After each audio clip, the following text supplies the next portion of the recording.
माननीय वित्त मंत्री जी।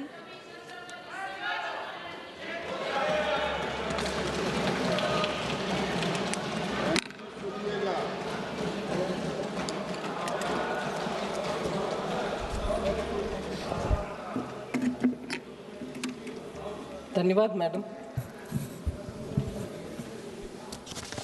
बजट के प्रस्ताव पर बहुत सारे मेंबर्स, ऑनरेबल मेंबर्स बात किए हैं। उन सब के हर एक विषय के ऊपर क्लैरिफिकेशन देने से पहले थोड़ा बजट के विषय पहले सामने रखना चाह रही हूँ। Sir, madam, this budget is a budget which is prepared as the first budget in the second quarter of the 21st century. इसीलिए ये बजट 2026 से लेकर के 2050 तक का बहुत सारे विषयों को इसमें जोड़ता है। Then we are also starting the new five-year cycle of the next Finance Commission, the 16th Finance Commission, which starts from 1st April 2026.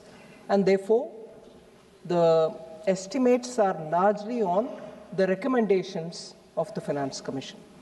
So I'm taking care of the next 5 years as per the recommendations. Then coming to 26-27, you're looking at 1 year's budget.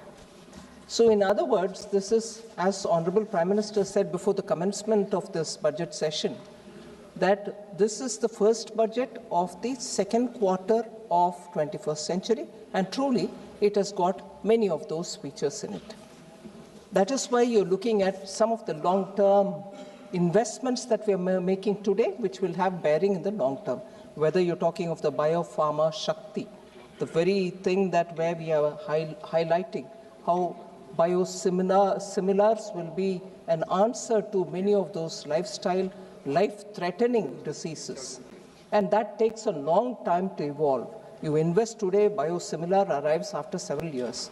But India should have a lead in that, and therefore even in this budget, we've provided for research in biopharma and making sure that we will be leaders in biologics and biosimilars. The same is the spirit which guided us when we said we need to have India's Semiconductor Mission 2.0, the second edition of it. And in that, I'd like to highlight that I've spent a brief mention of investing in cutting-edge areas like carbon capture, because carbon capture is a very important means through which our 2070 net zero goal can be achieved. We have mentioned about carbon capture also. The strategy, the technology, and the ways to do it are all evolving, but even as it is evolving, we have invested in it so that we can be a leader in that. By doing these, which are somewhat leading us towards a medium and a long term, we are also continuing our push in building infrastructure. Now, it's not just roads, it's not just national highways, it's also looking at waterways so that the cost of logistics in this country can come down, and states which are very much in the hinterland, not connected to any seaport, will have the advantage of moving goods faster at a lesser cost. So we very clearly created freight corridors as part of the very exclusive land on the surface transport, but equally spending resources and planning for infrastructure through waterways, national waterways. Even as we are doing this, Madam Deputy Speaker, emphasis on labor-intensive sectors and giving them emphasis so that not just they can have more resources to improve, but even looking at legacy industries which are waiting for rejuvenation have been funded. I'll take the example of building champions out of MSMEs, particularly the medium-sized units, which do not want to grow out of the MSME category, even though they have the capacity, even though they have every strength. But even in the last budget, we expanded the definition of MSME so that even if they go beyond a certain level in their turnover, they'll still be defined as MSME. They don't lose out on their benefits. But this budget, we've taken that a bit further and very clearly announced ways in which such medium-sized industries which have potential to grow and export and also become champions in their sectors can be given further help, and I've announced several steps towards equity help, professional help, and also making sure that they will have liquidity access, and in the process of 3, even if they grow out of the turnover limit which defines them as an MSME, they will be leaders in their sectors so that they can participate in India's growth. Is this only for industries? And is it not going to concentrate, is this budget not going to concentrate on building manpower so that our youth can aspire in a particular, not going to concentrate on building manpower so that our youth can aspire in a particular sphere of activity to go with skills in his hand or her hand and achieve jobs or become entrepreneurs themselves. In this, I would like to highlight 2 major announcements that we've made, in which I have not named any states. In fact, I have openly said, for creating this big facility, states can aspire, any state can aspire, going through the PM Gati Shakti filters. If you think you have a proposition in your hand, any state can ask for one of the 5 that I've announced in terms of the allied and health service, where we want to set up medical hubs. States can aspire to be a part of it, wherein all the aspects of medical education and hospitals for treatment of patients can all be focused in one area, where nurses or any other 10 different allied health services will have their institutions through which people can learn, get themselves skilled, find jobs there itself, and that will become a medical tourism hub. So any state can qualify, and I'm sure states which have traditional strength can also be coming in for it. And this includes Ayush as well. So this is a major forward-looking proposition wherein immediately, because of the medical tourism advantage that India has, this will become a center of multi-purpose, multi-speciality allied health service center through which we can promote medical health, medical tourism. So that was one of the major announcements. Similarly, we have said, instead of waiting to qualify and finishing your education and coming out and seeking where should they go for acquiring skills, the skilling element can be brought into education itself, and at the end of the day, when they come out, students can say, I can become entrepreneur, and this kind of a mega center can be kept next to any industrial cluster that any state has. So these mega entrepreneurship building centers as education hubs can also be coming up from any state. We are willing to work with the states so that this mammoth higher education center can be propped up, and therefore students can go there, come out as entrepreneurs, get to doing businesses. So if we've done these 2 in the major education-related activity, health-related activity, we've also openly said that mega textile parks, we are willing to work with states, particularly looking at industrial textiles, looking at textiles which are going to be new age, which are now becoming a part of manufacturing in industries, whether they manufacture a car, where the safety cushion which comes in is all completely made out of industrial textiles. So these kind of new age textile requirements can also be produced. So these are major announcements, and I welcome any state which wants to come into this area. The center is willing to work with them and promote it. If this is all being done at the level of youth and students and larger, centers where jobs and education can go together, health and education can go together, health and providing services to patients who come from different parts of the world come together.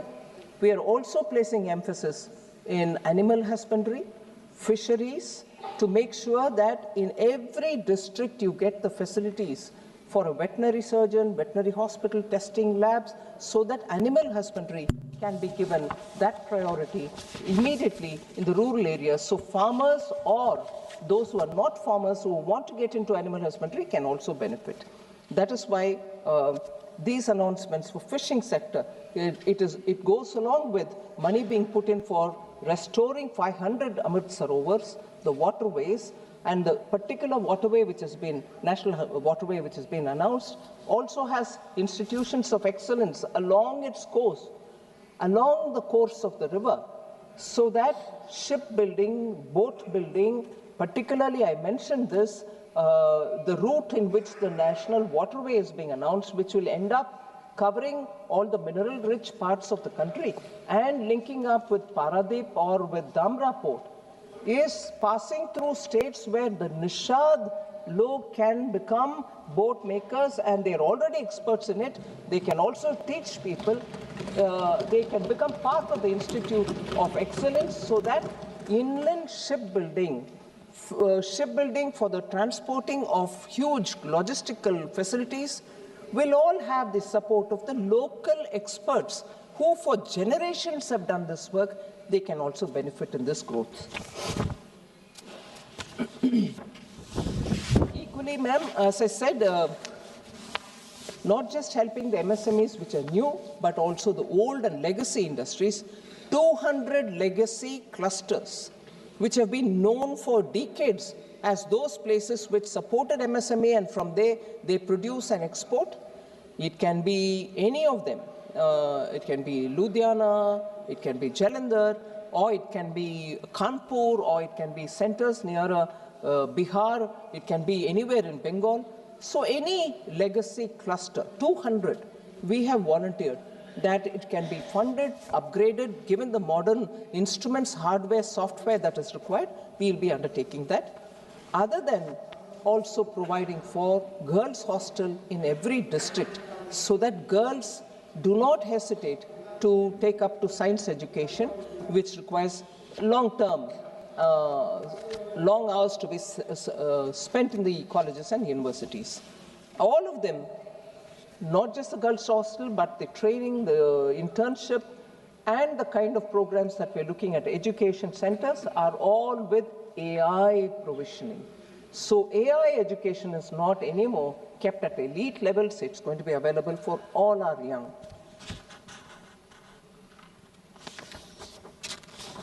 So if I very quickly move to mention the numbers, madam. Gross tax receipts are at 44.04 lakh crore in this BE. It's about 8% more than what was in BE of RE of 25-26. 3.26 lakh crores more than the RE. And if I were to look at the total expenditure, madam, for 26-27, it's at 53.47 lakh crores, so much more than what we receive as tax receipts. The capital expenditure is at 12.22 lakh crores, which is 3.1% of GDP, and also 11.5% higher than the RE 25-26.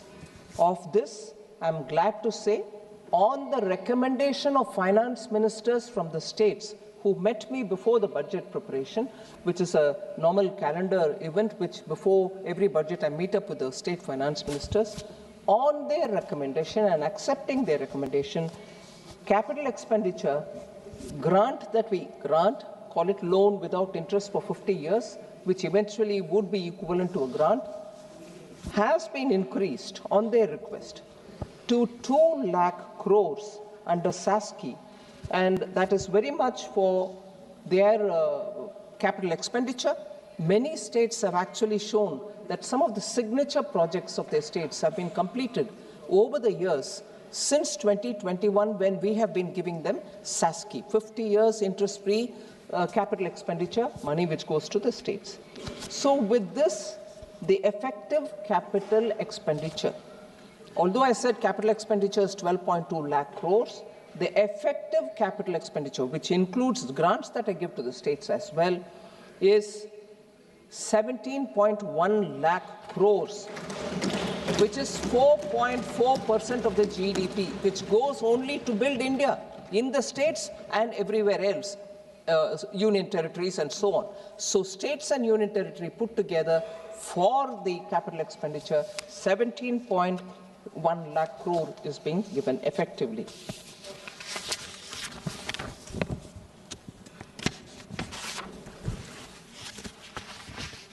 I'm not spending too much time on the fiscal summary, madam. Fiscal deficit, as you know, for this coming year has been pegged at 4.3%.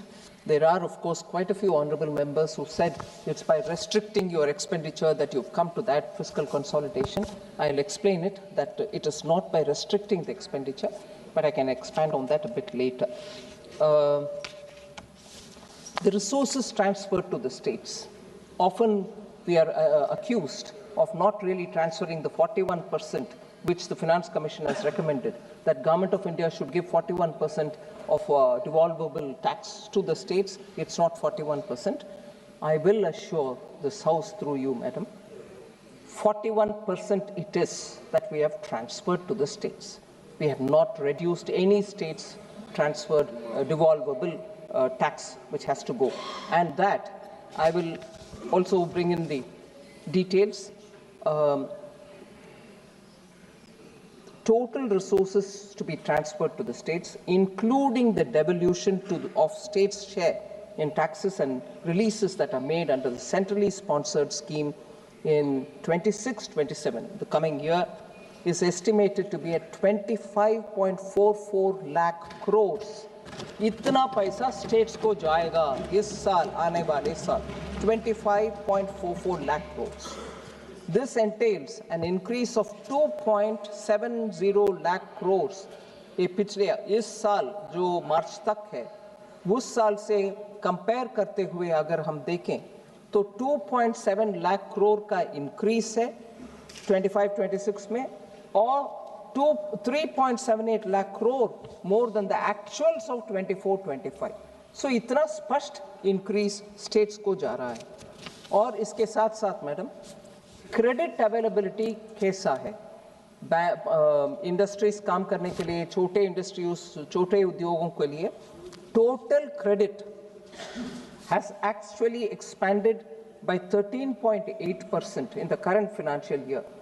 As of January 15, 2026, non-food bank credit has grown by 13%, and the non-bank credit, which is NBFC, has grown by 15.4% at the same period. So credit का कोई कमी नहीं है. I want to highlight the fact, madam, the 16th Finance Commission, whose report I had tabled in this House, has very clearly said, क्योंकि बार बार ये प्रश्न आता है कि सेंटर स्टेट्स को देने वाले पैसा नहीं दे रही है, उसका विषय में फिनांस कमीशन अध्ययन करने के बाद उनका बयान है रिपोर्ट में. मैं I am not exactly coating it, I am putting that वो रिपोर्ट में क्या कहा गया. 16th Finance Commission analyzed the state's share transferred by the center to the states from 2018-19 to 22-23 and concluded that in each of these years, the devolution made by the center exactly matches the recommendation of the Finance Commission. So सिर्फ हम नहीं claim कर रहे हैं, finance commission ही विस्तार से इसको अध्ययन करने के बाद उनका रिपोर्ट में ये बताया गया कि सेंटर से जो पैसा स्टेट्स को जाना है, ये उदाहरण लेकर के 18-19 to 20-22-23 इन सालों का विषय में अध्ययन करने के बाद स्पष्टता से बोला है कि केंद्र सरकार से राज्य सरकार को जितने भी पैसा जाना है वो टीक गया है स्टेट्स को, कोई इसमें शक करने का गुंजाइश नहीं है।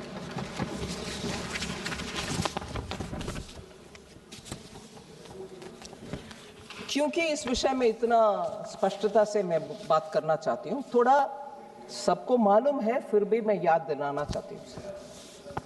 ग्रॉस टैक्स रेवेन्यू मतलब टोटल टैक्स से जितना कलेक्ट होता है उसको ग्रॉस टैक्स रेवेन्यू कहा जाता है।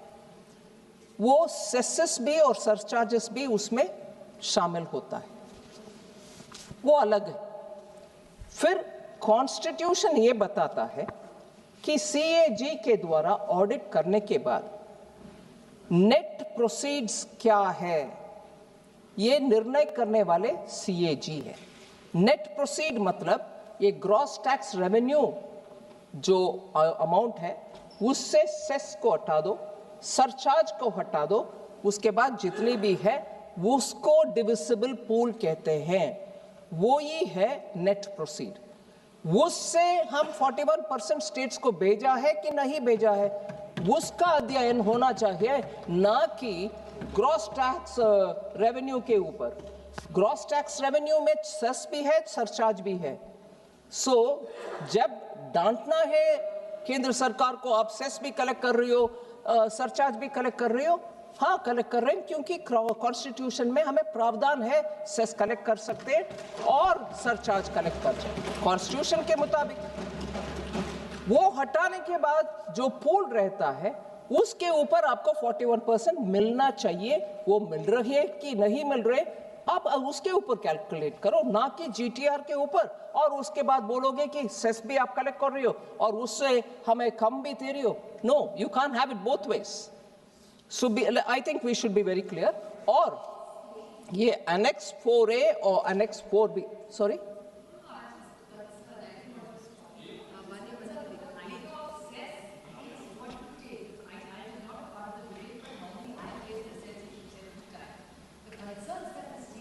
माननीय सदस्यगण, सभा की सहमति हो तो सभा की कार्रवाई माननीय वित्त मंत्री जी के भाषण की समाप्ति तक बढ़ा दी जाए।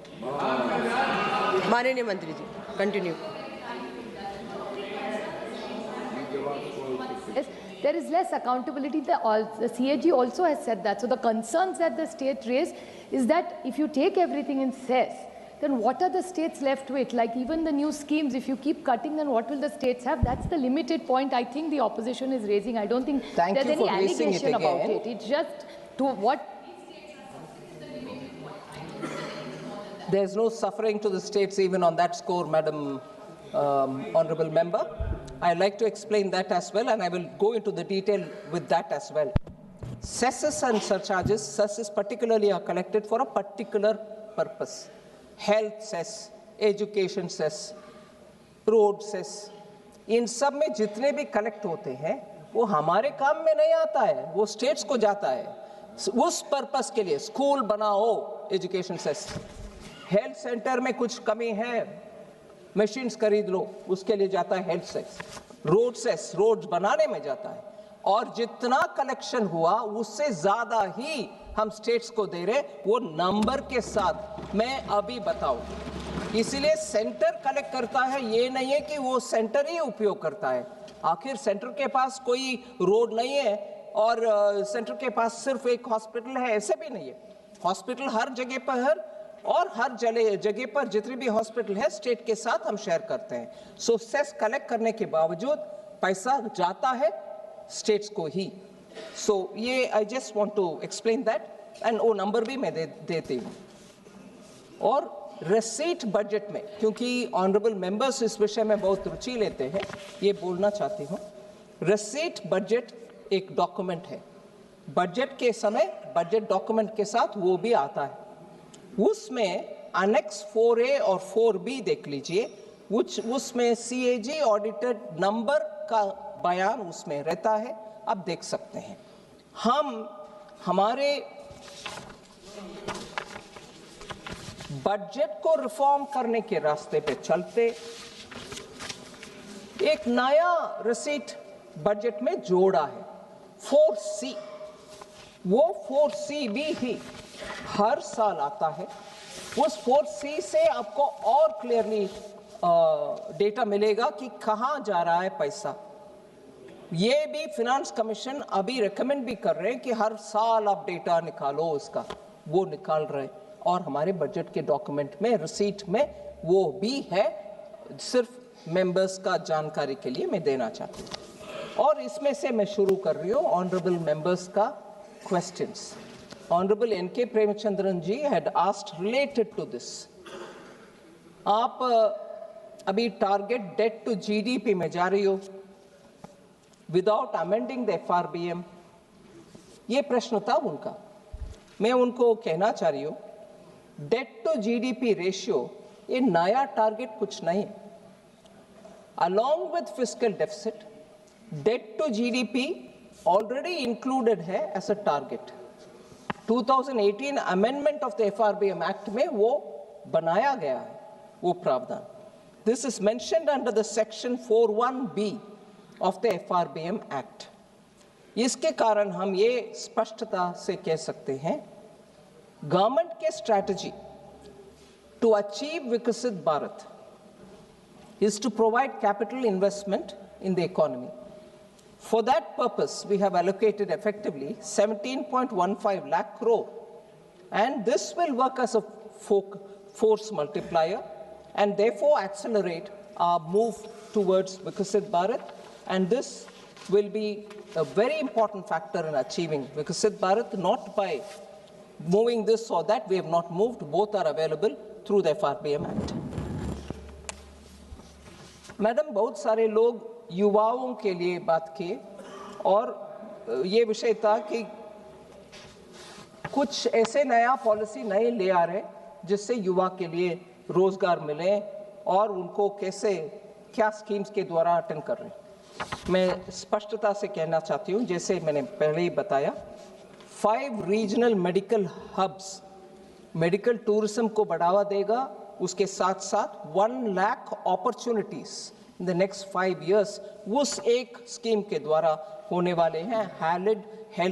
एलाइड हेल्थ प्रोफेशनल्स के उस बड़ा स्कीम के द्वारा। फिर 5 new industrial to textile sector to leather sector major parks जो बना रहे हैं, उसमें भी हम मानते हैं नया उद्योग और जॉब्स होने का संभावना क्लियरली दिखता है। एल्डरली केयर के लिए हमारी केयर इकोसिस्टम को बढ़ावा देने के लिए 1.5 लाख केयर गिवर्स को हम तैयार कर रहे हैं इस साल विद स्किल्स, जो कि वो wellness, yoga and assistive device operation सब कर पाएंगे। इसीलिए सीधा ये 1.5 लाख लोगों को इस साल ही अपॉर्चुनिटीज जॉब के नाते मिलेगा। इसके अलावा loan linked capital subsidy scheme for veterinary professionals to be available as veterinary professionals. गांवों में वेटनरी प्रोफेशनल के रोल में काम करने के लिए 20,000 से ज़्यादा लोग को इसमें तुरंत इस साल ही अपॉर्चुनिटीज क्रिएट होगा, उनको जॉब्स मिलेगा। इसके अलावा क्योंकि हमने आइकॉनिक टूरिज्म सेंटर्स का अनाउंसमेंट की, उसको साथ साथ जोड़ने वाले एक स्कीम, जॉब से भी जोड़ने वाली एक स्कीम है। 10,000 टूरिस्ट गाइड्स को हम तैयार करेंगे इसी साल। 20 आइकॉनिक सेंटर्स, टूरिज्म सेंटर्स में होंगे वो, और 12 वीक का ट्रेनिंग जो ऑनलाइन भी, सीधा भी, पर्सन टू पर्सन भी होगा। इससे ट्रेन्ड टूरिस्ट गाइड्स ये आइकॉनिक सेंटर्स में अपने रोजगार बढ़ावा कर सकते हैं। श्री मार्ट्स, ये भी अनाउंसमेंट हुआ है।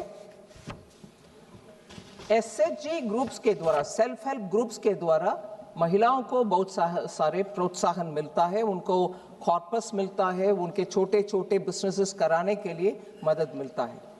बैंक्स भी उनको उनके कॉर्पस को मन में रखते हुए उनको लोन्स भी एक्सटेंड करते हैं with some consideration in the rates. इसी SHG ग्रुप को फोकस करते हुए माननीय प्रधानमंत्री जी ने लखपति दीदी का एक्सपेरिमेंट शुरू किया। उसमें इतने सारे गांवों में आज हम जाने में, आई एम श्योर ऑनरेबल मेंबर्स जाने के समय आप मिल सकते हैं कितने लखपति दीदी हर गांव में अभी सामने आ रहे हैं। उनका नंबर हम बढ़ाने के लिए भी अनाउंसमेंट की है। और ये महिला आज सिर्फ उनके अपने ग्रुप में ना करते हुए, मैडम मैं आपके सामने ये कहना चाहती हूँ, मैं नागालैंड गई थी, उधर नेशनल रूरल लाइवलीहुड मिशन के द्वारा थोड़ा कम ट्रेनिंग पाए हुए महिला आज सामने होकर के बोल रहे हैं मेरा अपना दुकान चलाना चाह रही हूँ। वो कपड़े में हो सकता है, लोकल अचार हो सकता है, या लोकल कुछ हैंडीक्राफ्ट्स हो सकता है। इन महिलाओं को आज उनके अपने एंटरप्राइज खोलने का इतना आतुर है। उनको हम ट्रेनिंग भी करेंगे, उनको बैंक के द्वारा असिस्टेंस भी देंगे। सो शी मार्ट का मतलब self help entrepreneur, self help group से निकले हुए महिलाओं को प्रोत्साहन देना, उनको सपोर्ट देना, मार्केटिंग असिस्टेंट प्रोवाइड करना। इस शी मार्ट का अनाउंसमेंट, ये ट्रांसिशन जो होता है क्रेडिट लेड लाइवलीहुड, उससे बाहर आकर के आज उनके अपने चलाने वाले एंटरप्रेन्योर तैयार करना, वो भी महिला के बीच में, इज अ मेजर अनाउंसमेंट। फिर दिव्यांगजन कौशल योजना, कस्टमाइज ट्रेनिंग देंगे जिनको कैसे किस रूट पे जाना है, with sensitivity and dignity intact for दिव्यांगजन।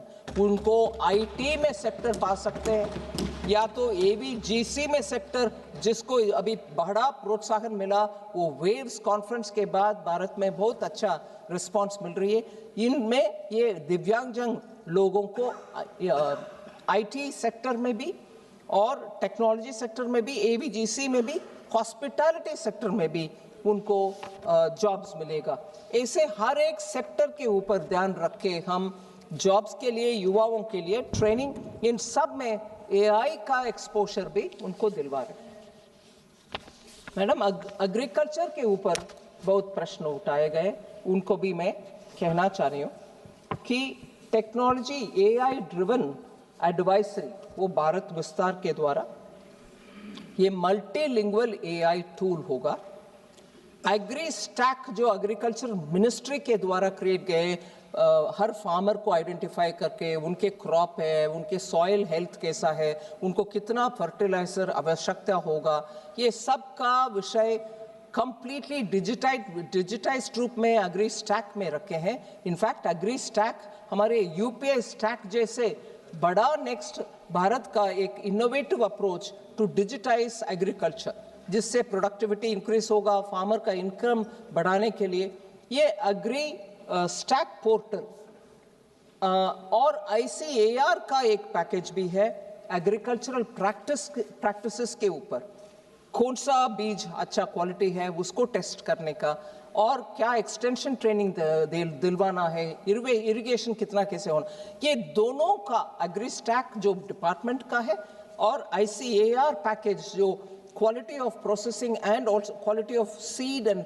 कल्टीवेशन, इन जो दोनों को मिल करके बेटर फार्म प्रोडक्टिविटी के लिए जो साइंटिफिक बेसिस में एग्रीकल्चर मिनिस्ट्री में जो काम हो रहा है उसको पूरा समर्थन हमने स्पष्टता से कही है। इससे फार्मर को रिस्क कम और प्रोडक्टिविटी ज़्यादा होगा। हमारे भारत के किसान को हम धन्यवाद कहना चाहिए कि इतनी सारे रिस्क जो है, बारिश आएगा, ओला होगा या क्रॉप एकदम नष्ट में आ जाएगा, पानी मिलेगा नहीं मिलेगा, क्वालिटी ऑफ सीड, इन सभी विषयों में उनका इतने सारे रिस्क है, फिर भी हमारे अन्नदाता सामने होकर के हमारे एग्रीकल्चरल सेल्फ सफिशिएंसी दे रहे हैं। उनका अभी डिजिटली सपोर्ट करने के लिए ये महत् प्रयत्न है। वो फाइनेंस मिनिस्ट्री के द्वारा हमने पूरे साथ देने के लिए आगे आ चुके हैं। इसके अलावा high value agriculture and horticulture, क्योंकि डाइवर्सिफाई करने का आवश्यकता भी है, इसी हाई वैल्यू एग्रीकल्चर और प्लांटेशन रिलेटेड मैटर्स में चलते हमने अनाउंस किया कोकोनट प्रमोशन स्कीम। इसके द्वारा old and non productive trees को रिप्लेस कर सकते हैं, हाई यील्डिंग सैपलिंग्स को उपयोग कर सकते हैं। 1 करोड़ फार्मर्स के लिए ये तुरंत बेनिफिट देगा। ये एक अनाउंसमेंट कोकोनट प्रमोशन के, और ये बहुत ही इंपॉर्टेंट है। I would have really appreciated if members of honorable members from particularly from Kerala who spoke about Kerala को कुछ नहीं मिल रहा। कोकोनट केरला का जीवन धारा है मैडम। हाँ, और हमारे सरकार के द्वारा प्रमोशन कर रहे हैं। और मैं ये भी बता दूं, देश भर में इन्फ्लेशन रेट 1 है। टोटली इन्फ्लेशन कैलकुलेशन करने में एक नंबर आएगा नेशनल एवरेज। हर एक स्टेट में भी आजकल डेटा निकल रही है। मॉस्पी का डेटा अभी नया सीरीज जो आ रही है फरवरी 27 से, उसमें भी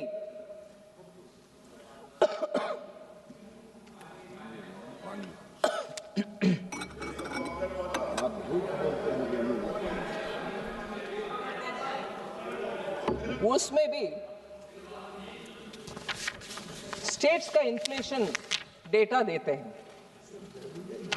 आप लगातार देख सकते हैं, क्योंकि शॉर्ट सप्लाई की वजह से नारियल भी चाहिए खाने पकाने में, और नारियल तेल भी चाहिए। केरला के इन्फ्लेशन नंबर सिर्फ कोकोनट के किल्लत के कारण उनके इन्फ्लेशन में असर पड़ता है। भारत सरकार अभी केरल के और कोकोनट ग्रोइंग हर स्टेट में ये प्रमोशन स्कीम के द्वारा कोकोनट सप्लाई भी अच्छा रहे, कोकोनट ऑयल भी हमारे देश में खूब प्रोड्यूस हो, जिसमें स्टेट्स जो ज्यादातर कोकोनट को उपयोग करते हैं उनको डायरेक्टली बेनिफिट मिलेगा। सो फार्मर 1 करोड़ बेनिफिट करेंगे, तो कंज्यूमर भी अच्छा कोकोनट मार्केट में आने में ये सुविधा मिलेगा। और आई एम ग्लैड केरल को कंज्यूमर को भी बेनिफिट मिलेगा। फिर कोकोनट ग्रोइंग बाकी स्टेट्स का भी इससे असर। दूसरा, एनके प्रेमचंद्रन जी हर साल मिलते थे मेरे से कि हमारे कैशू ग्रोवर्स के लिए कुछ करो। बाकी ऑनरेबल मेंबर्स भी मिलते थे, कुछ करो हमारे कैशू। इससे ज्यादा कॉम्प्रिहेंसिव अप्रोच लेकर के कैशू सेल्फ सफिशिएंसी हो भारत देश में, कैशू एक्सपोर्ट हो भारत देश से, कैशू का वैल्यू एडिशन हो जाओ भारत देश में ही। ऐसे कॉम्प्रिहेंसिव कैशू के लिए टोटल पैकेज, और उसका ज्यादातर I would think 70% beneficiary are in Kerala, all right, also in Andhra Pradesh. Are honourable member from Kakinada spoke about it this morning. So Maharashtra, Goa, completely cashew industry last few years had their own difficulties. मगर इस scheme के द्वारा हमने cashew को complete support दे रहे हैं। सो इन states में थोड़ा एक्टिवली होकर के सामने आकर इसका पूरे भरपूर उपयोग करना चाहिए इस स्कीम को। ऐसे ही कोको, आज को कर्नाटका में भी बीच में इंटरक्रॉपिंग का फैसिलिटी, वो अरेका नट ट्रीज के बीच में कोको कल्टीवेशन हो रही है भारत देश में, उसका भी सपोर्ट हम दे रहे हैं। ऐसे ही हमारे हिमालयन हिली स्टेट्स में पाइन नट का, वॉलनट्स का, आमंड्स का प्रोत्साहन इस स्कीम के द्वारा मिलेगा।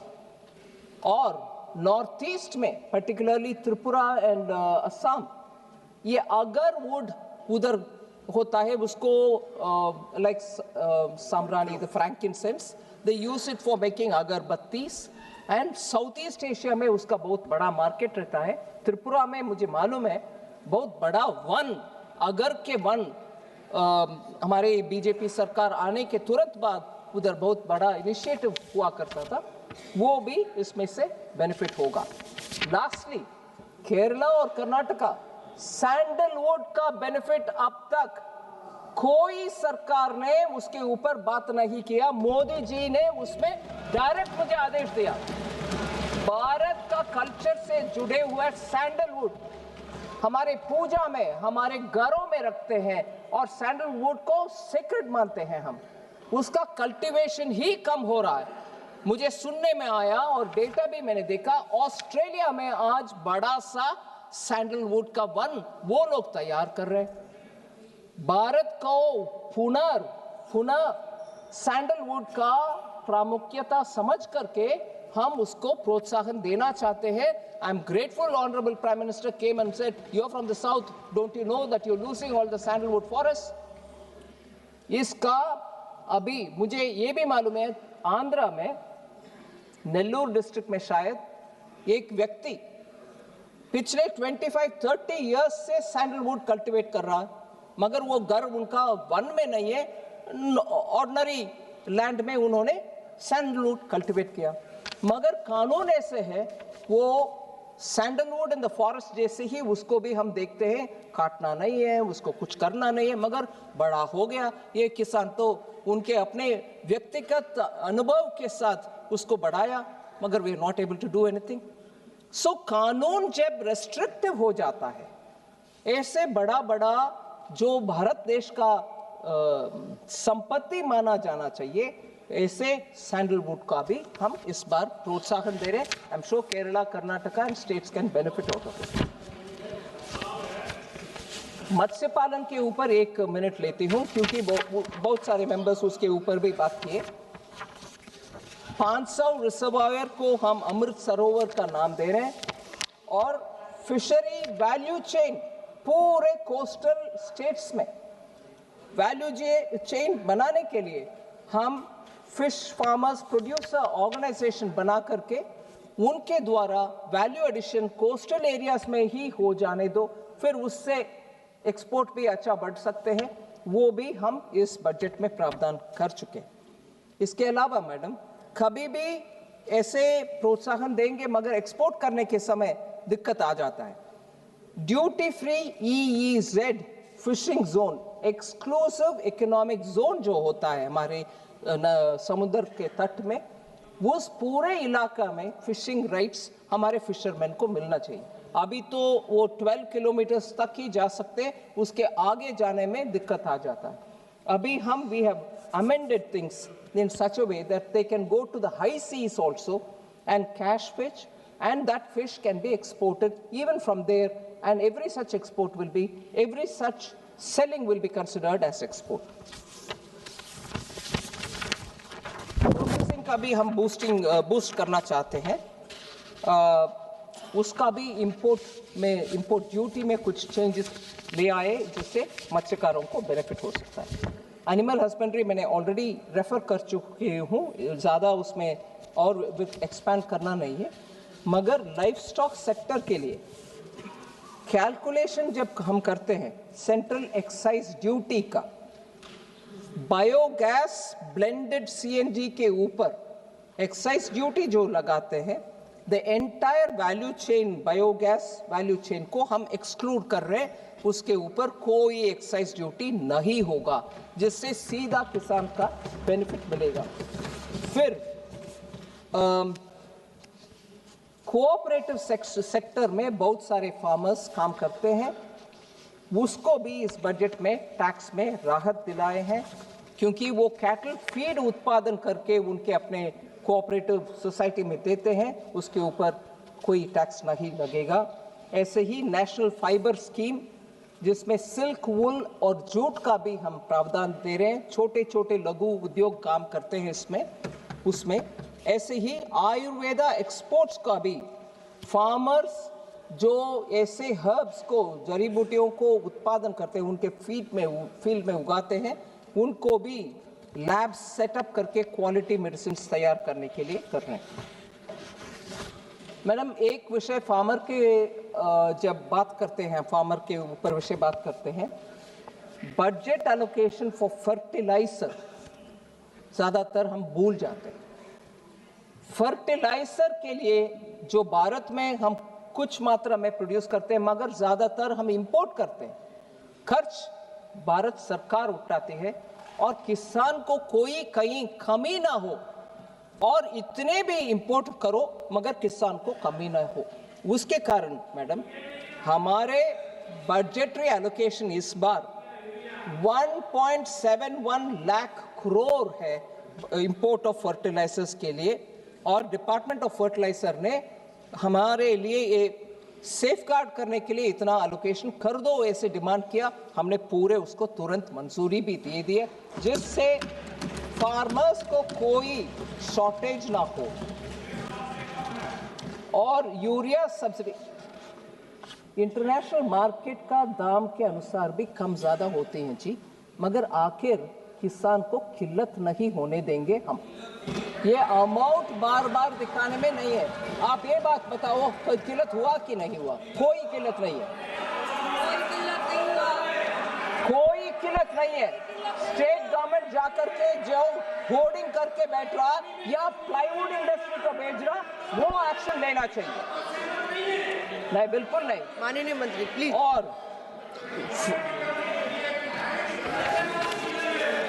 कोई किल्लत नहीं है। फिर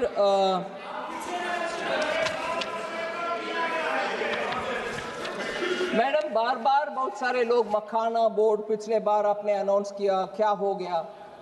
अनाउंस भी किया, अमाउंट भी इंक्रीज किया, और उस मखाना बोर्ड स्कीम के लिए पिछले बार, क्योंकि उस साल ये अनाउंसमेंट हुआ, 30 करोड़ हमने प्रावधान किया बोर्ड के लिए।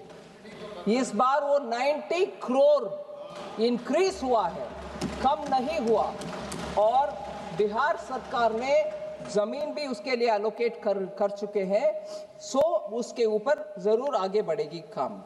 फिर कोई ऑनरेबल मेंबर ने हमसे पूछा कॉटन टेक्नोलॉजी मिशन और मिशन फॉर पल्सेस और mission for vegetables and fruits, क्या हो गया उसका?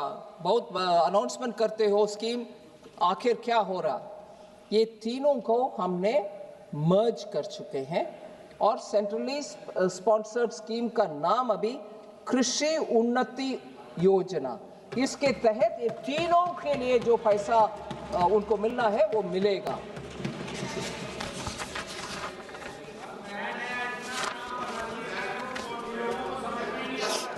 समझ में नहीं आएगा मैडम। माननीय अखिलेश जी बात करने के समय, you have a rubber board, don't you? Haven't you got a rubber board in Kerala for years? What are you saying about rubber now? Akhilesh Yadav ji ने बात करने के समय बोले no bullet train for UP. एक एक करके मैं आती हूँ, बहुत सारे विषय बोले। क्या मैं जवाब देती हूँ आपको, don't worry, you will get an answer. ये कब तक का विषय पूछने से पहले आपकी इंडिया अलायंस का विषय सोच लेना। उसको देर करने वाले कौन है? पूछ लो, यूबीटी से पूछ लो, जमीन क्यों देर से दिया, उसके वजह से कॉस्ट क्यों बढ़ाया? आपके अलायंस पार्टनर, उनसे पूछो भाई, ना कि मेरे से। लैंड समय पर दिए होते अब तक बुलेट ट्रेन चलता होता। लैंड नहीं दिया और जानबूझ करके मुंबई का नुकसान किया, मुंबई का नुकसान करवाया। मैडम, यूपी को बुलेट ट्रेन नहीं है वगैरह, सच नहीं है madam. 2 high-speed train corridors go through UP. First of all, Delhi से Varanasi first Vande Bharat express UP को ही गए, और उसमें कानपुर और प्रयागराज जोड़कर वो गए।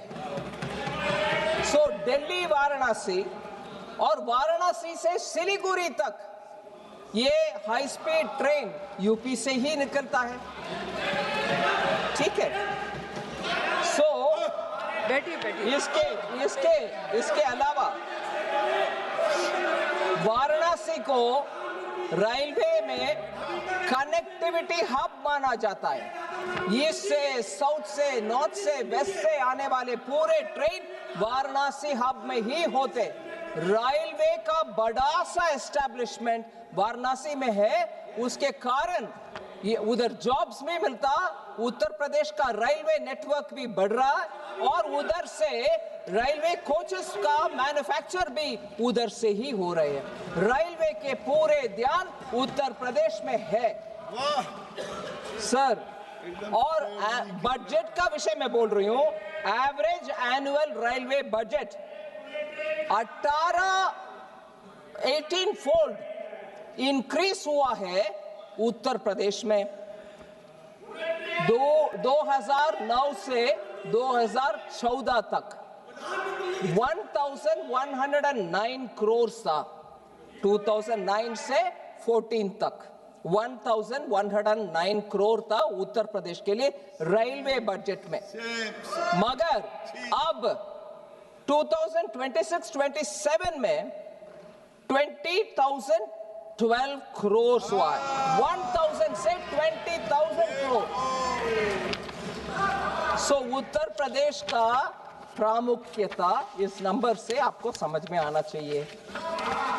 अभी ऑन गोइंग कितना है रेलवे प्रोजेक्ट्स उत्तर प्रदेश में?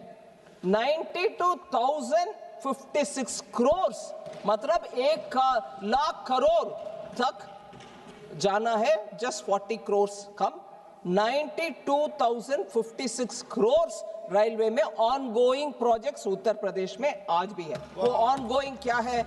Station development, electrification, rails doubling, freight corridors, high speed corridor, ये सब सिस्टमैटिकली इंफ्रास्ट्रक्चर बढ़ते जा रही है उत्तर प्रदेश में।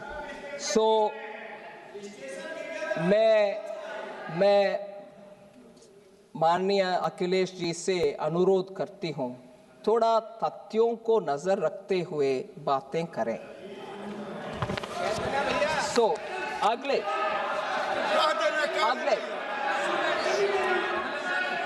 Professor Saugata Roy, West Bengal does not find a mention in the budget. बोलते हैं वेस्ट बंगाल बजट में एक बार भी मेंशन नहीं हुआ। ये डेलिबरेटली पता नहीं क्यों मिस इन्फॉर्मेशन करना चाहते हैं।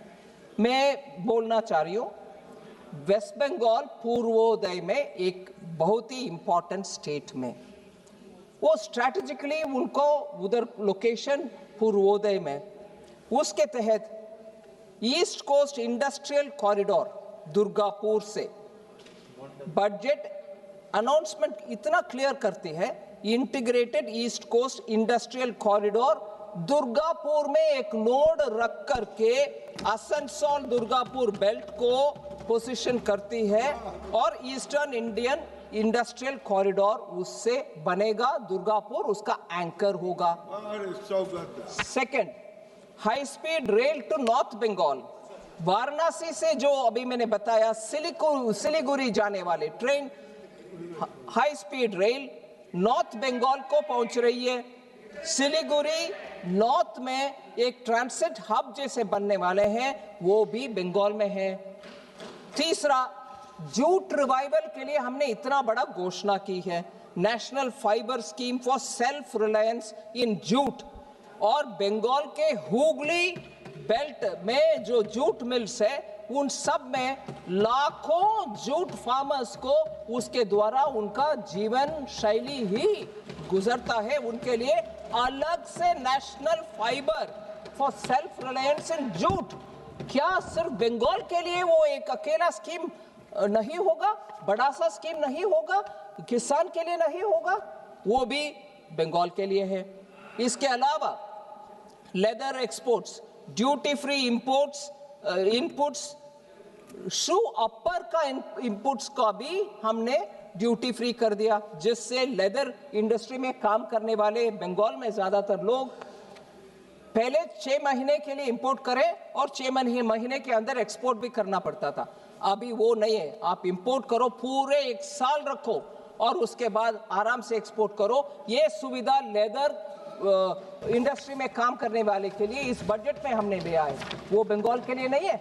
फिर पूर्वोदय इसमें टूरिज्म डेस्टिनेशन, ये पूर्वोदय 5 स्टेट के लिए हर एक स्टेट में एक एक वर्ल्ड क्लास टूरिज्म डेस्टिनेशन हम बनवाएंगे, इसका अनाउंसमेंट भी हुआ। वेस्ट बंगाल उनके अपने चुने हुए कुछ क्षेत्र को ऐसे हाईलाइट बना सकते हैं, वो अपने स्टेट के इच्छा के अनुसार वो कर सकते हैं, वो भी उनके लिए। ऐसे ही जंगल महल एरिया में जो बीड़ी बनाने के लिए तेंदू लीफ निकालते हैं फॉरेस्ट से, उस तेंदू लीफ के ऊपर TCS हम कलेक्ट करते थे, उसको 5% से 2% को कम करवाया इस बजट में। उसके बेनिफिट सीधा बंकुरा, पुरुलिया और मिदनापुर में जो काम करते हैं, फॉरेस्ट में जाकर के तेंदू पत्ता ले आकर के बीड़ी वर्कर को देते हैं, उनको सीधा मिलेगा। ये सब बंगाल के लिए नहीं है क्या? बंगाल का मेंशन नहीं हुआ, ऐसे आरोप लगा रहे, वो गलत आरोप है। फिर और मैं ये कहना चाह रही हूं, हमने केमिकल पार्क का अनाउंसमेंट किया और वो केमिकल पार्क को चैलेंज मोड में ले आने के लिए क्या बंगाल अपने साहस दिखा नहीं सकते कि जहां उनका हल्दिया पेट्रोकेमिकल यूनिट के बगल में केमिकल पार्क अगर बनना चाहते हैं, हमने तो 3 केमिकल पार्क अनाउंस किए बिना स्टेट का नाम लेते हुए। बंगाल सामने आने दो, केमिकल पार्क बनने के लिए वो भी सेंटर के साथ काम करें। बंगाल के जनता के हित में ये कर नहीं सकते हैं, मगर ना, बंगाल के लिए कुछ नहीं दिया। फिर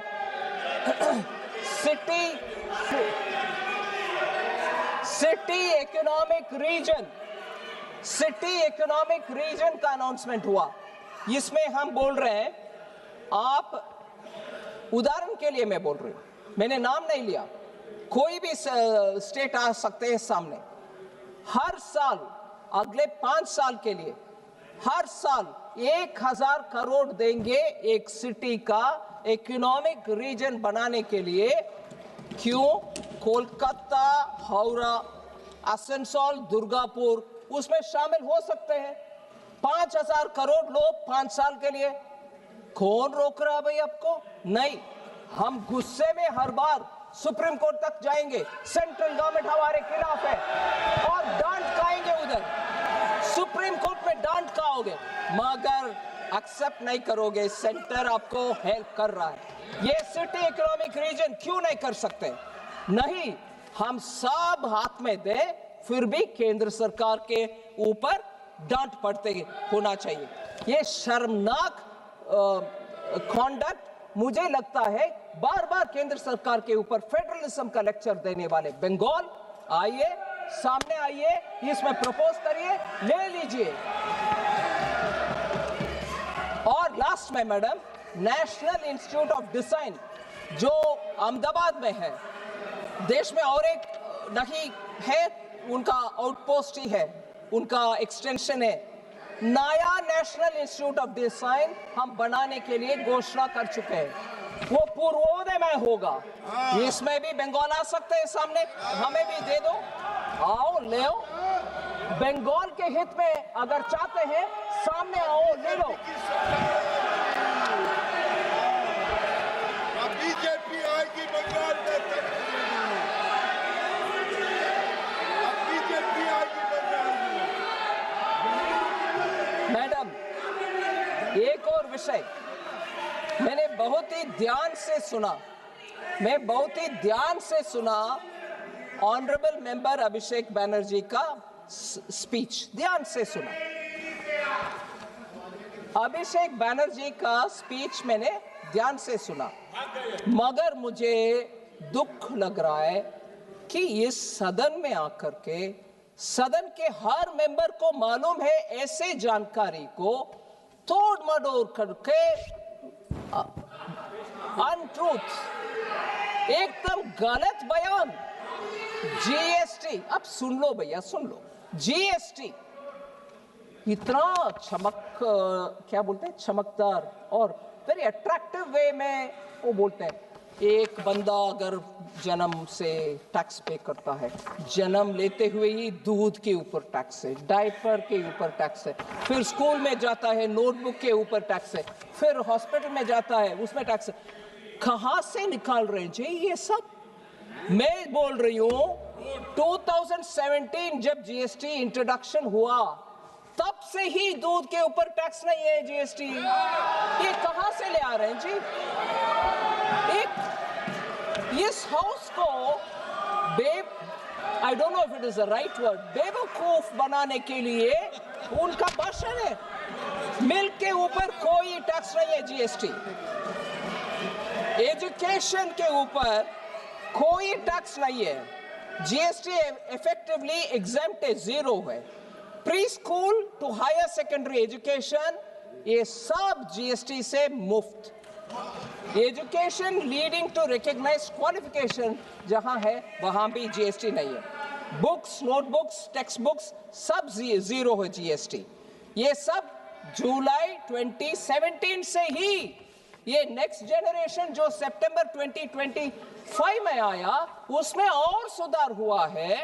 एंड देयरफॉर एसेंशियल, और ये भी पेंसिल, शार्पनर, अब इतना आई मीन मुझे लग रहा है कि how can you go on saying like this untruth. ये टीएमसी का भी जीरो आने वाला है, टीएमसी का भी जीरो आएगा, जीरो। और पेंसिल शार्पनर मैं स्पष्ट करने के लिए बोल रही हूं मैडम आपको, ये आप आराम से सुनिए ना, आप सुनिए madam. Pencil, sharpener, eraser, exercise book, notebooks, maps सब जीरो है। सो ये कहां से निकल कर डेटा ले आ रहे पता नहीं। हेल्थ केयर सर्विसेज सितंबर 2025 से इधर बहुत चर्चा हुआ मानसून सेशन के समय, उसके बाद हेल्थ में मैं जीएसटी काउंसिल को धन्यवाद कहना चाह रही हूं, सभी मंत्रीगण उसमें सहमत थे। जीएसटी रेट ट्रीटमेंट, डायग्नोसिस और केयर के लिए जीरो है, टोटली एग्जेम्प्ट है since 1 July 2017। Health and life insurance अभी वो भी जीरो को आ गया प्रीमियम के ऊपर। फिर पता नहीं कहां से बोल रहे हैं। फिर मुझे बहुत ही दुख लगा, और ये विषय हम सबको दुखदायक बनाने वाले विषय, और इसमें एक बार नहीं दो बार नहीं मैडम, मैडम आप शांति से बैठो। Madam, honourable chair, honourable member Abhishek Banerjee ने 2 बार एक विषय जिक्र किया, मुझे बहुत दुख लगा। हम सबको दुख लगेगा। आदमी मरने के बाद भी जीएसटी है, अगरबत्ती चलाना हो तो भी जीएसटी है। ये बयान उनसे मैंने सुना और मुझे बहुत दुख लग रहा। जीएसटी फ्यूनरल सर्विसेज के ऊपर कभी नहीं था, जीरो। ये कट मनी का बात कर रहे हैं, बंगाल में लेते हैं। हाँ मैडम, मुझे माननीय मेंबर गिरिराज सिंह जी का बयान अभी उचित लग रहा है। शायद बंगाल में कट मनी सिंडिकेट ले रहा होगा डेथ के ऊपर, उसके कारण वो बोल रहे हैं वो जीएसटी है। वो जीएसटी नहीं, टीएमसी का कट सिंडिकेट, टीएमसी का सिंडिकेट ले रहा है।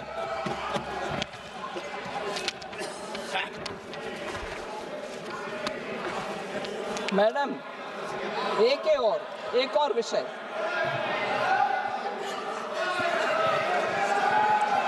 हर विषय में, don't worry, I will say that equally आई से,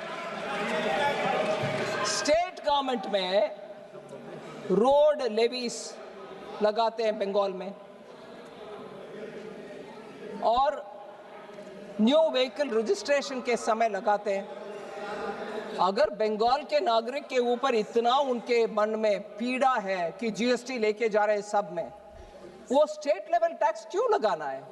बंगाल के जनता के लिए मुफ्त दे दो, वो नहीं करते हैं।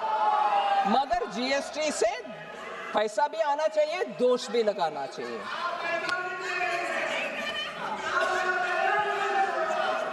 मैं एक रिक्वेस्ट करती हूँ माननीय मेंबर को, मैंने एक रिक्वेस्ट करती हूँ, उनके गवर्नमेंट में जाकर बोलें, मैडम सुनिए, आपके गवर्नमेंट को बोलो, आपके गवर्नमेंट के पास ये बात बोलो, ऑनरेबल एमपी कॉमन मैन के ऊपर, सुनिए मैडम, आपके कॉमन मैन के ऊपर बंगाल में बोझ कम करना चाहते हो तो मैं बोल रही हूं, कोलकाता में पेट्रोल दिल्ली से कंपेयर करते हुए 10 रुपया क्यों ज्यादा है? आप जाके उसको कम करो ना, वो कम करो मैडम। और लास्ट में बंगाल के विषय में मैडम, मैंने जब अनाउंस किया, मैंने एक, अरे माननीय सदस्य प्लीज, ईस्ट फ्रेट मैडम, इस बजट में हमने दंकुनी का नाम लिया, दंकुनी, क्योंकि ईस्ट वेस्ट कॉरिडोर बनना चाहिए। ईस्ट वेस्ट कॉरिडोर जहां दंकुनी से सूरत को जाना है, वो हमने अनाउंस किया। बंगाल के नेतागण को इतना दुख है, बंगाल के लोगों को इतना दुख हो कि ये अनाउंसमेंट माननीय सीएम ममता बनर्जी जब रेलवे मंत्री थी उस समय ये अनाउंसमेंट हो चुका है, आप कुछ नया नहीं कर रही हो। ये अनाउंसमेंट, ये उनका शिकायत है। दंकुनी टू सूरत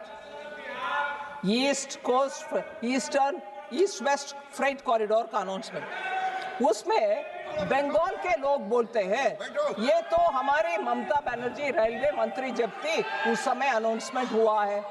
गलत है, बिल्कुल गलत है। I have announced new dedicated freight corridor दंकुनी से सूरत। माननीय ममता बनर्जी जी ने लुधियाना से कोलकाता को दंकुनी के द्वारा कुछ अनाउंस करके चले गए, वो कुछ नहीं हुआ उसमें। मैंने अनाउंस किया दंकुनी से सूरत, वो बिल्कुल नया है, इसलिए हर विषय में श्रेय लेने का कष्ट ना करें। इसमें एक विषय में हाउस के ध्यान ले आना चाह रही हूं। माननीय प्रधानमंत्री जी, हम सबको ये बात पहले से बोल रहे हैं, 2014 से बोल रहे हैं कि हमसे पहले रेलवे का कितना भी अनाउंसमेंट हुआ, वो जो कंप्लीट नहीं हुआ उन सबको कंप्लीट पहले करो, चाहे वो कोई और पार्टी ने अनाउंस किया होगा, फिर भी कंप्लीट करो, उसके बाद हमारे अनाउंसमेंट। ऐसे 1990 से मैडम 28 प्रोजेक्ट्स अटका पड़ा था, उन सबको हमने मोदी जी के नेतृत्व में हमने कंप्लीट कर चुके हैं, 1990 से जो पेंडिंग है। और 172 ऐसे प्रोजेक्ट्स 2000 से 2014 में घोषणा हुआ है, उन सब का काम भी अभी हम करते जा रहे हैं। सो हमने ये नहीं किया कि हमसे पहले जो भी अनाउंस किया हमें परवाह नहीं, हम हमारे काम करेंगे। No, we are completing even that which has been announced earlier. मगर ये क्रेडिट जहां मैं दंकुनी से सूरत बोल रही हूं, उसको ममता जी का अकाउंट में डालना सही नहीं।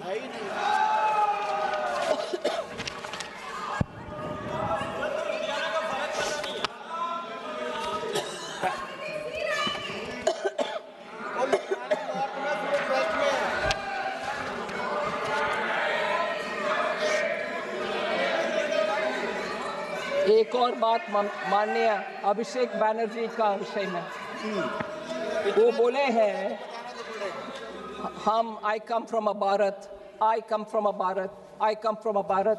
करके बहुत सारे विषय बोले। मैं हर एक विषय के ऊपर नहीं कमेंट करना चाहती हूँ, मगर एक लाइन था बहुत ही सुई जैसे, लाइक शार्प नीडल, ना, सर्वाइवल इज बिकमिंग लग्जरी, और ऐसे कुछ शब्द उपयोग किए।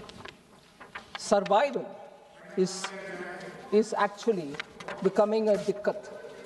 मैं बोलना चाह रही हूँ मैडम, पर्टिकुलरली वो महिला, उनका कॉन्टेक्स्ट होता।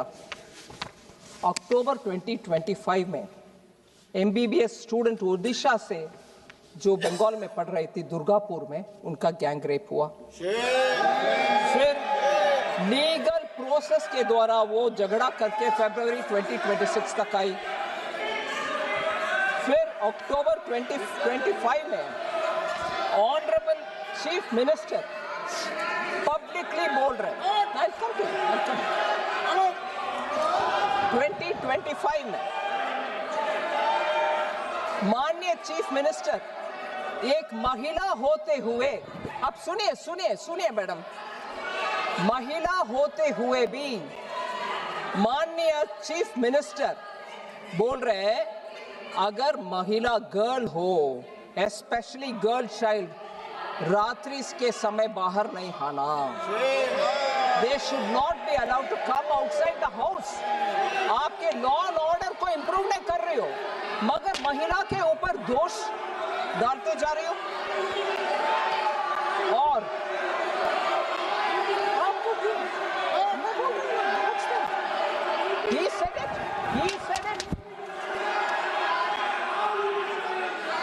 कोलकाता में ही 24 he spoke at that time. Where were you at that time? Sir, if a friend rapes you, कौन क्या कर सकता है? एक बयान हमारा मेंबर ऑफ पार्लियामेंट ने बता रहे कोलकाता के रेप के ऊपर। What can be done if a friend rapes you? महिला के सुरक्षा के विषय में अभिषेक बैनर्जी जी बता रहे, हम हमारे स्टेट से कानून बनाया, उसको गवर्नर को भेजे, गवर्नर राष्ट्रपति को भेजे, हमें क्लियरेंस नहीं मिल रहा। स्टेट का हालात ये है, और कानून क्लियर नहीं हो रहा। कानून से सब कुछ हो जाएगा। कालीगंज में जून 2025 में बॉम्ब ब्लास्ट में एक बच्ची मारा गया, टीएमसी लीडर, उसको अरेस्ट भी हुआ।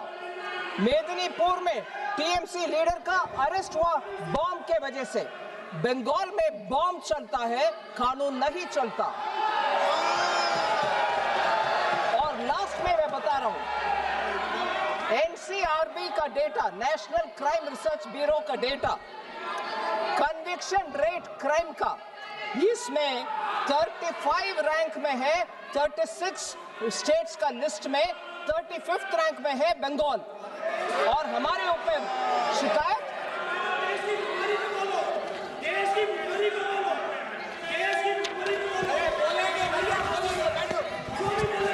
मैं इससे आगे बढ़ती हूँ मैडम। बंगाल का तो थोड़ा एक आध उदाहरण दिया मैंने, और बाकी है, फिर भी मैं मूव ऑन करती हूँ।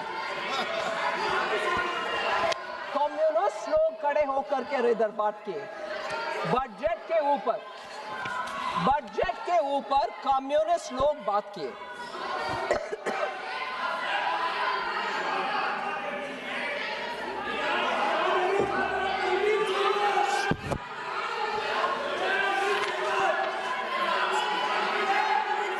हमें कुछ भी नहीं मिलता, केरल में कुछ नहीं मिलता। कम्युनिस्ट लोग जहां भी सरकार में थे मैडम, उधर के आर्थिक व्यवस्था इतना नीचे चले जाता है, कोई इन्वेस्टमेंट जाता नहीं है उधर। केरल में एक इंडस्ट्री ग्रुप 3,500 करोड़ का इन्वेस्टमेंट को उधर से हटाया और चले गए दूसरे में। इंडस्ट्री को अट्रैक्ट करने के लिए हर एक स्टेट मेहनत करती है, मगर हम देख रहे हैं कम्युनिस्ट लोग का उनके अपने समय पर कोई उनका करते हैं ना ये इंडस्ट्री बिल्डअप करने के लिए, ठीक है। So gross domestic capital formation decline हो रही है केरल में और बंगाल में और तमिलनाडु में। कोऑपरेटिव सोसाइटी जिसके द्वारा बहुत सारे बिजनेस होता है, उसमें भी CPM के कारण बहुत सारे cooperative society 399 cooperative societies fraud declare हो चुके हैं केरला में। 125 पॉलिटिकल मर्डर्स हुआ है। 30 killings happened during the current CM's time. Kerala के विषय बोल रही हूँ। I am talking about Kerala. Go hear it. Vulnerable sections, madam, जो ट्राइबल लोग होते हैं, SC लोग होते हैं, highest IPC crime rate in India of 661 per lakh population, according to NCRB data, is from Kerala.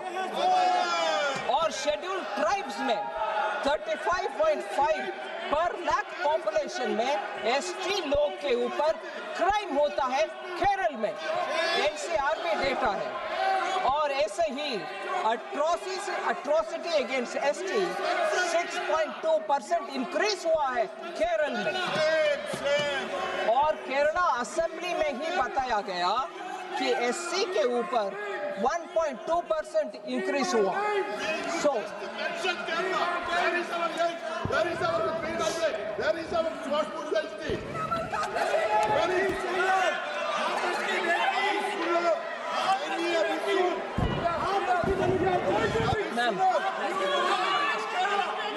माननीय leader of the opposition Shri Rahul Gandhi ji बहुत सारे विषय बातें की, अभी सुनना चाहिए।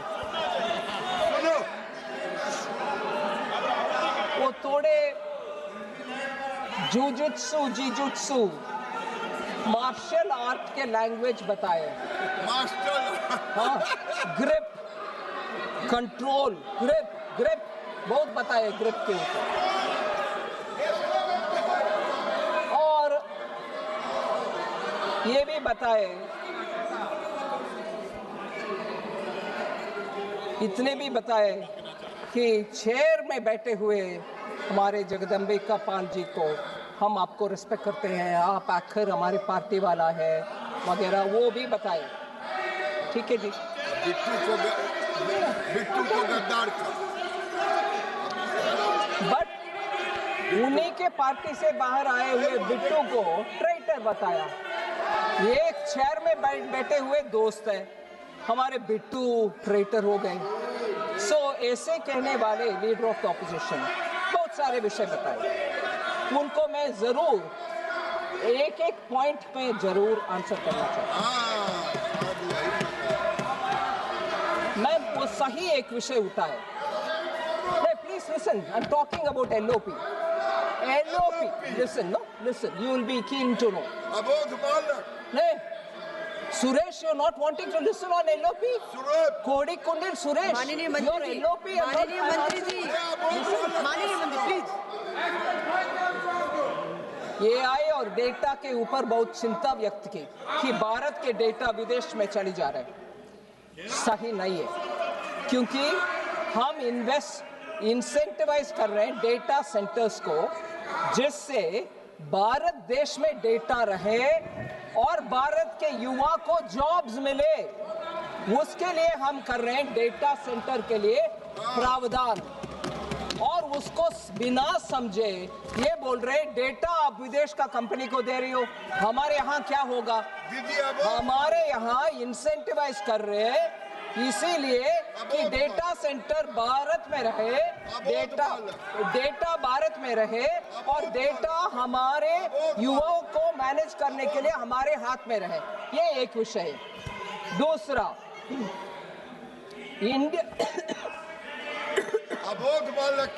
इंडिया AI मिशन 1000 करोड़ का एलोकेशन इस बजट के इस विषय के लिए एलोकेट किए हैं, और हमारे इंडियन कस्टमर्स का सर्विस अच्छा हो, क्लाउड विदेश से आने में हमारे डेटा हमारे साथ हमारे कस्टमर्स के लिए सर्विस में आना चाहिए, इसलिए हमने वो एक्सटेंड किए। But that he is not, he didn't notice, he didn't read it, मगर एलिगेशन डाल दिए। Second, food security, fuel security, fertiliser security, ऐसे बयान कर रहे। अबोध बालक पर सुनो। ये विषय हमारे सांसदगण और उनके सांसदगण सब सुनना चाहिए, धैर्य से सुनना चाहिए, धैर्य से सुनना चाहिए। Go sit and hear, ma'am, please. Ma'am, I'm talking to her, okay? I'm talking. I'm replying Rahul Gandhi. Go sit and hear. माननीय मंत्री जी प्लीज। अरे केसी वेणुगोपाल जी, लीडर ऑफ द ऑपोजिशन के लिए आप चिल्लाते रहते हो, अभी जवाब दे रही हो, उनके लोगों को सुनने के लिए बोलो। अबोध बालक, अरे अबोध बालक को बोलो। Madam,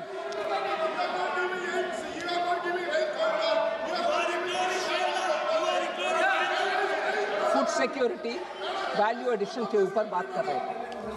I want to tell him, total food subsidy के लिए 2.27 लाख करोड़ बजट में एलोकेशन हुआ है फूड सिक्योरिटी के लिए, और 80 करोड़ लोगों को अभी भी हम जारी रख रहे हैं फ्री फूड। फिर मिनिस्ट्री ऑफ फूड प्रोसेसिंग के द्वारा इंडस्ट्री सेटअप करने के लिए बजट में 4064 करोड़ फूड प्रोसेसिंग इंडस्ट्री के लिए, PM formalisation of micro food processing enterprises के विषय में स्कीम के लिए पैसा 4000 करोड़ से ज्यादा एलोकेट हुआ। फिर हाई वैल्यू एग्रीकल्चर, उसके लिए 350 करोड़ अनाउंस किया है, वो जो कोकोनट वगैरह मैंने एक्सपेंड किया। फूड इन्फ्लेशन सबसे लोअर रेट में है, जबकि यूपीए के समय फूड इन्फ्लेशन डबल डिजिट में था, 10%, 11%, अभी तो वो नीचे आकर के 2% से कम है फूड इन्फ्लेशन। फिर वो बहुत बड़ा बयान दिया, geopolitics, energy, weaponisation of finance, इन सब के ऊपर बोले कि इतने सारे चैलेंजेस है, बजट ब्लड, ये भी बोल रहे हैं कि हमारे बजट उसको एक्नॉलेज करता है, मगर बजट में इतने सारे हैं उसको पढ़ा नहीं है। क्या क्या है मैडम? इकोनॉमिक स्टेबलाइजेशन फंड जो 50,000 crore, economic stabilisation fund 50,000 crore का अनाउंसमेंट हुआ है। अनएंटिसिपेटेड, अनएक्सपेक्टेड अगर चैलेंज होता है उस पैसा को उपयोग कर सकते। ये 25-26 में ही अनाउंस हो चुका है, वो पैसा है, उनको उसका ध्यान नहीं है। Technology security fund 9,800 crore to counter weaponisation of technology and finance हमने अलॉट कर चुके हैं, वो उसको भी उनका जानकारी नहीं है, पढ़ा नहीं है। अबोध बालक। एनर्जी सिक्योरिटी, रेयर अर्थ के लिए भारत तैयार रहना चाहिए, माइक्रोचिप्स हम बनाना चाहिए, इसके ऊपर इतना चिंता व्यक्त करने वाले लीडर ऑफ द ऑपोजिशन ये भी पढ़ा नहीं है कि एनर्जी सिक्योरिटी के लिए हमने critical to insulate India from weaponization of energy matters, the budget pushes for autonomy in critical minerals, customs duty का exemption हुआ, न्यूक्लियर पावर के लिए 2,500 करोड़ अलॉट हुआ, and national green hydrogen mission के लिए 600 करोड़ अलॉट हुआ। बजट को पढ़ा नहीं है, आ गए हमारे लीडर ऑफ द ऑपोजिशन बात करने के लिए। फिर बजट में ये भी कहा कि SEZ मैन्युफैक्चरिंग यूनिट्स इंपैक्ट हुआ है ये टैरिफ वगैरह के कारण, उनको डोमेस्टिक एरिया में सेल करने के लिए हमने प्रावधान किया, कस्टम्स ड्यूटी को छूट दिया, सो दैट वो यूनिट्स बच पाएंगे। फिर कॉम्पिटिटिवनेस इंक्रीज करने के लिए, ट्रस्ट बेस्ड गवर्नेंस ले आने के लिए कस्टम्स में इतने प्रावधान किए। फिर सपोर्ट करने के लिए एमएसएमई और आर्टिसान्स को 10 lakh value cap on courier export, courier के द्वारा जो एक्सपोर्ट होता है उसको भी हमने कैप हटा दिया, जिससे हमारे छोटे छोटे उद्योग बाहर एक्सपोर्ट करने में सुविधा हो। फिर ये क्लियरेंस करने के लिए डिजिटल एक ही प्लेटफॉर्म बनाया, जिससे इंपोर्ट भी एक्सपोर्ट भी एक ही विंडो के द्वारा हो सकते हैं। ये कुछ नहीं पड़ा, आ गए हमें लेक्चर करने के लिए, हमारे देश का इनसिक्योरिटी, ये सब है बजट में, पड़ा कि नहीं है? फिर ये जरूर सुनना चाहिए, कांग्रेस के लोग इसको सुनने में क्षमता रखना चाहिए। They should have the strength to listen to this. Bharat को सेल कर रहे, भारत फार्मर को सेल कर रहे, मोदी जी सरेंडर कर दिया। मोदी जी किसी देश का हित का विषय में सामने खड़े होकर के बात करेंगे, देश के हित में काम करेंगे, मगर देश को बेचने वाले कौन है? Who has sold? I tell you who has sold. 2013 में वर्ल्ड ट्रेड ऑर्गेनाइजेशन WTO में जाकर के बाली में कांग्रेस ने एक समझौता करके आए। वो दो ही विषय था, ट्रेड फैसिलिटेशन एक था, दूसरा विषय public stock holding of grains था। Public stock holding of grains के ऊपर भारत के हित में कुछ ना करते हुए ट्रेड फैसिलिटेशन के ऊपर साइन करके आ गए थे। इसका मतलब था 2017 जनवरी से भारत देश में कोई किसान से प्रोक्योरमेंट हो नहीं सकता है, और हम रेशन के दुकान से गरीब लोगों को कुछ भी दे नहीं सकते हैं। मतलब रेशन का कोई भी चीज जा नहीं सकते। वर्ल्ड ट्रेड ऑर्गेनाइजेशन का बाली के मीट में जाकर के समझौता करने वाले ये लोग हैं। हमारे किसान से एमएसपी दे करके कोई प्रोक्योरमेंट कर नहीं सकते थे। अगर मोदी जी 2014 में आकर के WTO के ऊपर हार प्रकारा, we fought for it and got peace clause so that we can think of the country also, man. This country 2017 से PDS डिस्ट्रीब्यूशन कर नहीं सकते थे, गरीब को रेशन दे नहीं सकते थे, देश को, गरीब को, किसान को बेचने वाले ये लोग हैं। ये सरेंडर करके आए हैं, WTO में जाकर के पूरे सरेंडर करके आए हैं ये लोग। और भारत देश का हमारे प्रधानमंत्री जी के ऊपर ये आरोप लगा रहे LOP, उनको कोई नैतिक अधिकार बनता नहीं है। 2017 के अंदर पीस क्लॉज WTO में लेकर आए मोदी जी। इसके वजह से कोविड के समय हम सब लोग को रेशन दे पाए और किसान से आज भी प्रोक्योरमेंट हो रही है। नहीं तो कांग्रेस के साथ चलते हुए हमारे देश का किसान सड़क पर आ जाते। ये सेल करने वाले लोग हैं, ये भारत का किसान को बेचने वाले लोग हैं, ये हमारे गरीब को बेचने वाले लोग हैं।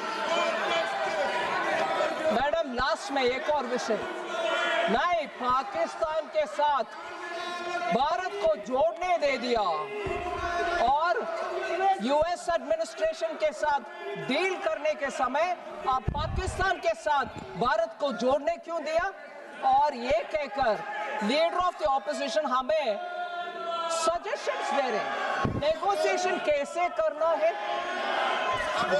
किसान को, गरीब को सेल कर दिया 2013 में, और उससे पहले 2009 में शर्मल शेख में जाकर के भारत और पाकिस्तान को जोड़कर हाइफेनेट कर और टेररिज्म से ताल्लुक नहीं है, हम पाकिस्तान के साथ समझौता करेंगे, बात भी करेंगे करने वाले डॉक्टर मनमोहन सिंह, ये कांग्रेस वाले पाकिस्तान से इंडिया को जोड़ करके we will talk with Pakistan और टेररिज्म से लिंक नहीं है कहने वाले ये कांग्रेस वाले आज आकर के हमें एडवाइस दे रहे नेगोशिएशन कैसे करना है। सेल करने वाले आप लोग हैं, किसान को भी, गरीब को भी, इस देश को भी पाकिस्तान से जोड़ने वाले आप लोग हैं। चिल्ला चिल्ला के मेरे आवाज को बंद नहीं कर सकते,